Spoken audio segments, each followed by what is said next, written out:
বড় অর্জন। এই গ্রান্ড সিলেট আসলে আমরা দেখেছি দীর্ঘদিনে প্রতিষ্ঠিত হয়েছে এবং এখানে ফরেন ইনভেস্টমেন্টের মধ্যে রয়েছে।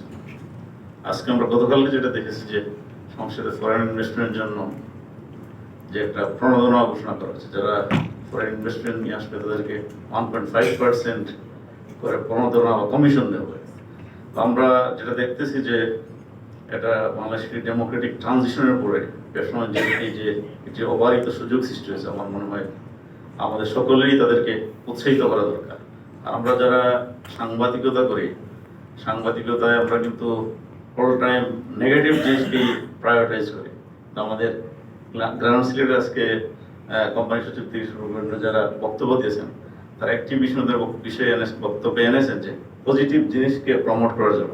আমরা আজকে আসলে এই বিষয়টিকে যে আমরা আসলে প্রশ্ন উত্তর করবো, যে এখানে আমাদের সহকর্মী অনেকেই আছেন, আমাদের প্রেস ক্লাবের সাবেক সভাপতি সহ আমাদের ইলেকট্রনিক এবং প্রিন্ট মিডিয়ার অনেক সিনিয়র সাংবাদিক বিন্দু রয়েছেন।